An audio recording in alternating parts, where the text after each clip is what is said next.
What's up guys, this is Rani. Welcome back to our channel Total Technology. This is tutorial 46 and today's topic will be how to create choice inside your PDF. So in Report Lab, combo box is known as a choice, but for the basic understanding, and those are already familiar with some sort of GUI or UI related stuff, for them it will be easier. Actually we are talking about combo box, but inside Report Lab it is known as a choice. So I'll show you how to do that. So before that, okay, yes, if everything is there, so let me just write down the code from the beginning. So it is going to be from report lab dot pdf gen import canvas, and then from report lab dot lib import colors. So we'll define the PDF object first. So this is going to be PDF equals to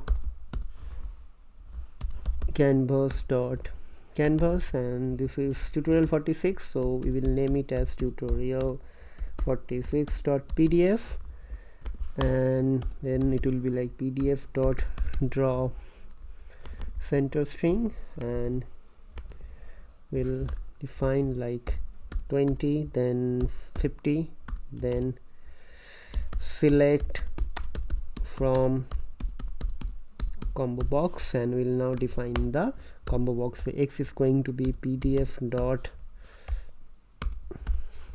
acroform, and then x dot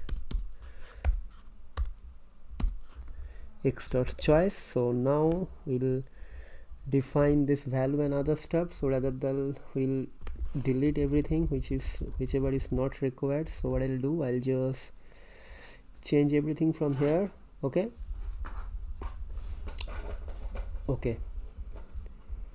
so we'll give it a name. So I will name it as combo box 1.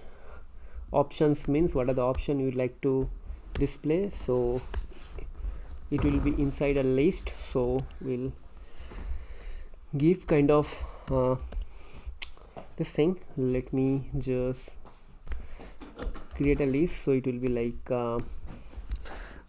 red,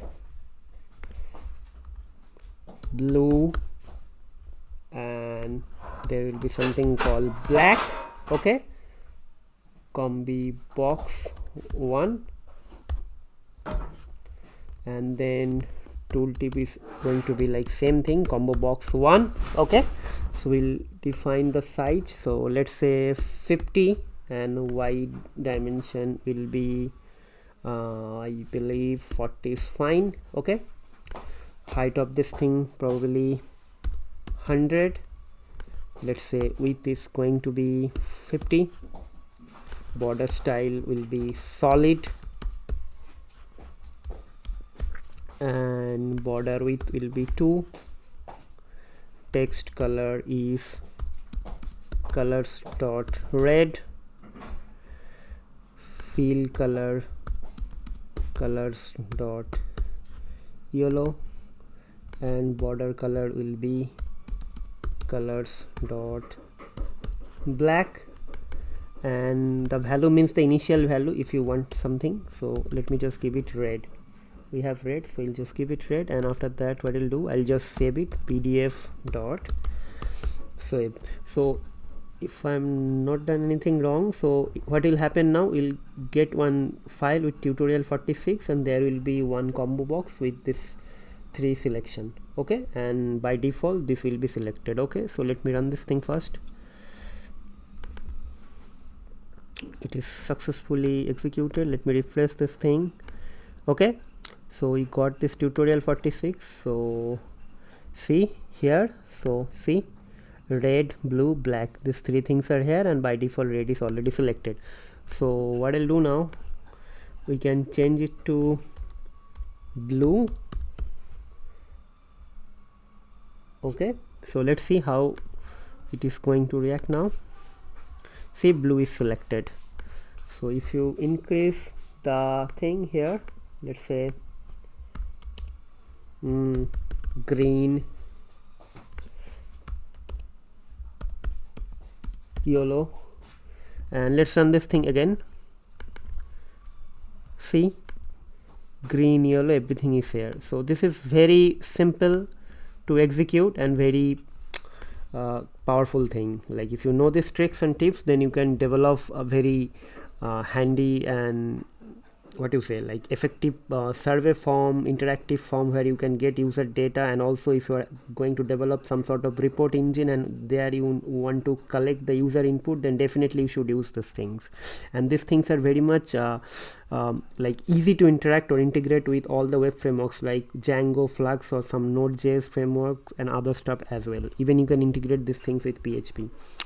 So this is very simple. So what I'll do, before I forget, I will try to put this thing here actually. Okay, and then let me just change the color to this. Okay, and just save it. So this is a complete tutorial on combo box, guys. So there is one more tutorial left, that is called list box. List box we'll discuss in the next tutorial, which is going to be tutorial 47. But before that, try to do some sort of practice. We have already covered 3 tutorials in a single day, so this is going to be very much important, that you should write your own code by your own. Just just not follow my tutorial. Definitely it will help you to understand, but until and unless you are not doing any proper practice, it will not going to give you any sort of benefit. So try to do some sort of practice, try to write your code, try to develop some use case, then only you will get the actual benefit from the tutorial. So that's all, enough of talking. Hope to see you in the next video. Till then, take care, goodbye, and hope you guys will subscribe to our channel, those are actually watching for the first time. And for all the existing member guys, please share your feedback, suggestion, comments in the video comment box, or else if you have any suggestion, or if you have any other feedback, or if you want me to include some other use case in the tutorial, please write me. I will try to incorporate all this thing in the remaining videos. So once again, have a nice day, take care, and hope to see you in the next video very soon. Over and out, goodbye.